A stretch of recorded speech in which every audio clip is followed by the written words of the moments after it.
Chapter 15. The Man of Tin. Ozma and Dorothy were quite pleased with Woot the Wanderer, whom they found modest and intelligent and very well mannered. The boy was truly grateful for his release from the cruel enchantment, and he promised to love, revere, and defend the girl ruler of Oz forever afterward as a faithful subject.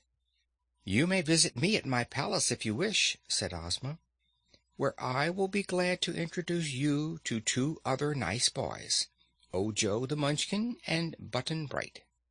"Thank your Majesty," replied Woot, and then he turned to the Tin Woodman and inquired, "What are your further plans, Mr. Emperor?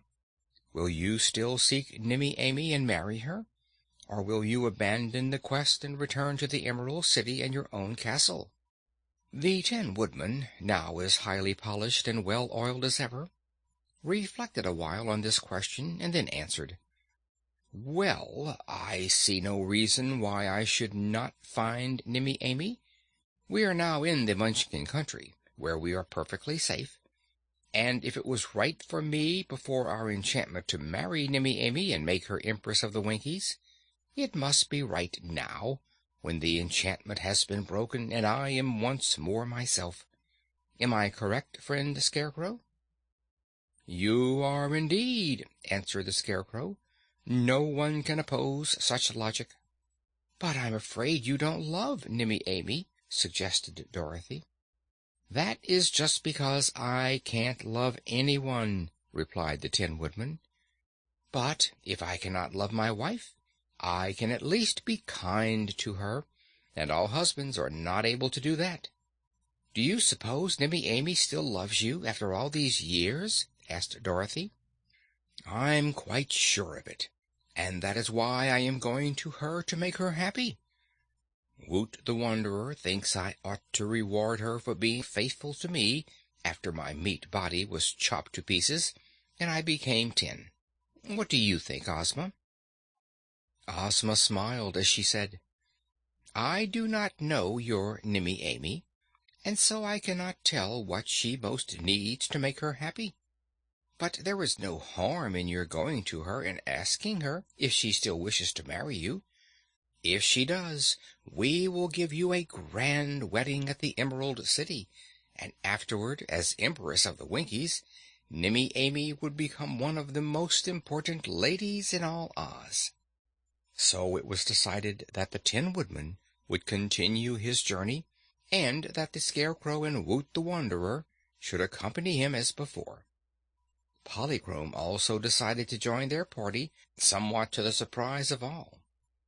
"I hate to be cooped up in a palace," she said to Ozma, "and of course the first time I meet my rainbow I shall return to my own dear home in the skies, where my fairy sisters are even now awaiting me, and my father is cross because I get lost so often.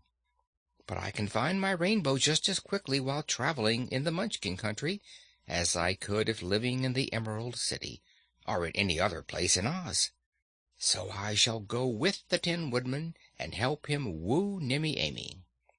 Dorothy wanted to go too, but as the Tin Woodman did not invite her to join his party, she felt she might be intruding if she asked to be taken. She hinted, but she found he didn't take the hint. It is quite a delicate matter for one to ask a girl to marry him, however much she loves him, and perhaps the Tin Woodman did not desire to have too many looking on when he found his old sweetheart, Nimmy Amy. So Dorothy contented herself with the thought that she would help Ozma prepare a splendid wedding feast, to be followed by a round of parties and festivities when the Emperor of the Winkies reached the Emerald City with his bride. Ozma offered to take them all in the Red Wagon to a place as near to the Great Munchkin Forest as a wagon could get. The wagon was big enough to seat them all, and so, bidding good-bye to Ginger, who gave Woot a basket of ripe cream puffs and caramels to take with him, Ozma commanded the wooden sawhorse to start, and the strange creature moved swiftly over the lanes and presently came to the road of yellow bricks. This road led straight to a dense forest, where the path was too narrow for the red wagon to proceed farther, so here the party separated. Ozma and Dorothy and Toto returned to the Emerald City, after wishing their friends a safe and successful journey, while the Tin Woodman, the Scarecrow, Woot the Wanderer, and Polychrome the Rainbow's Daughter prepared to push their way through the thick forest. However, these forest paths were well known to the Tin Man and the Scarecrow, who felt quite at home among the trees. "I was born in this grand forest," said Nick Chopper, the Tin Emperor, speaking proudly, "and it was here that the witch enchanted my axe, and I lost different parts of my meat body until I became all tin.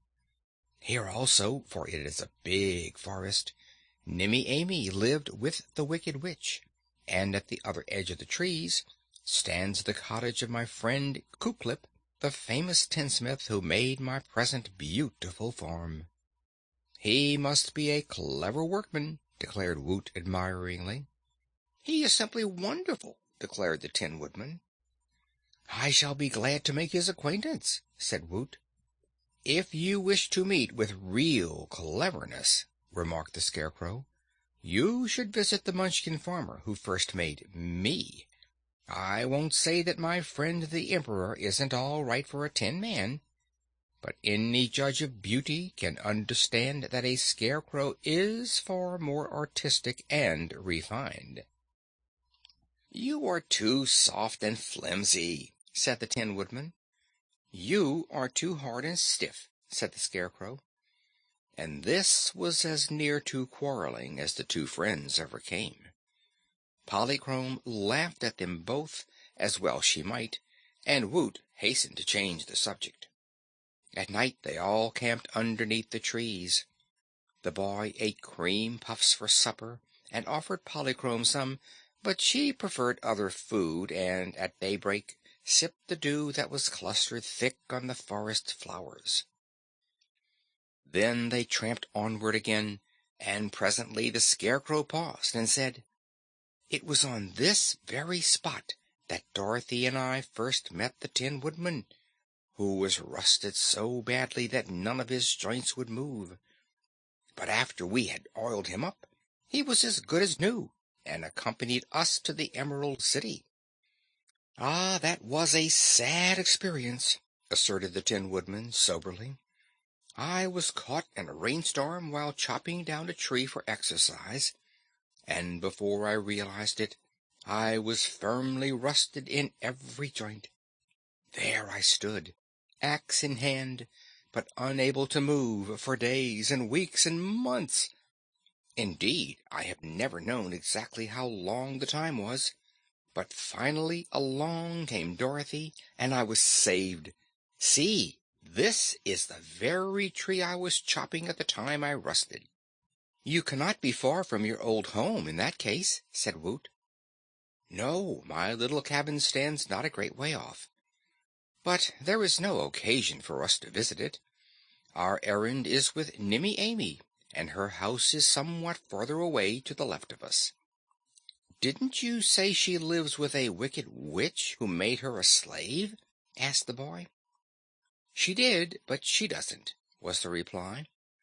"I was told the old witch was destroyed when Dorothy's house fell on her. So now Nimmy Amy must live all alone. I haven't seen her, of course, since the witch was crushed, for at that time I was standing rusted in the forest, and had been there a long time, but the poor girl must have felt very happy to be free from her cruel mistress." "Well," said the Scarecrow, "let's travel on and find Nimmy Amy. Lead on, your Majesty, since you know the way, and we will follow." So the Tin Woodman took a path that led through the thickest part of the forest, and they followed it for some time. The light was dim here because vines and bushes and leafy foliage were all about them, and often the Tin Man had to push aside the branches that obstructed their way, or cut them off with his axe. After they had proceeded some distance, the Emperor suddenly stopped short and exclaimed, "Good gracious!" The Scarecrow, who was next, first bumped into his friend and then peered around his tin body and said in a tone of wonder, "Well, I declare!" Woot the Wanderer pushed forward to see what was the matter, and cried out in astonishment, "For goodness' sake!" Then the three stood motionless, staring hard, until Polychrome's merry laughter rang out behind them and aroused them from their stupor. In the path before them stood a tin man who was the exact duplicate of the Tin Woodman. He was of the same size, he was jointed in the same manner, and he was made of shining tin from top to toe. But he stood immovable, with his tin jaws half parted and his tin eyes turned upward. In one of his hands was held a long gleaming sword. Yes, there was the difference, the only thing that distinguished him from the Emperor of the Winkies. This tin man bore a sword, while the Tin Woodman bore an axe. "It's a dream! It must be a dream!" gasped Woot. "That's it, of course," said the Scarecrow. "There couldn't be two Tin Woodmen." "No," agreed Polychrome, dancing nearer to the stranger. "This one is a tin soldier. Don't you see his sword?" The Tin Woodman cautiously put out one tin hand and felt of his double's arm. Then he said in a voice that trembled with emotion, "Who are you, friend?" There was no reply.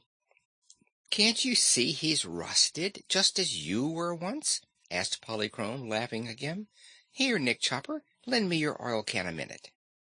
The Tin Woodman silently handed her his oil can, without which he never traveled, and Polychrome first oiled the stranger's tin jaws, and then worked them gently to and fro, until the tin soldier said, "That's enough, thank you.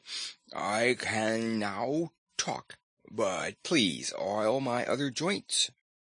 Woot seized the oil can and did this, but all the others helped wiggle the soldier's joints as soon as they were oiled, until they moved freely. The tin soldier seemed highly pleased at his release. He strutted up and down the path, saying in a high, thin voice, "The soldier is a splendid man when marching on parade, and when he meets the enemy he never is afraid. He rights the wrongs of nations, his country's flag defends. The foe he'll fight with great delight, but seldom fights his friends." End of chapter 15.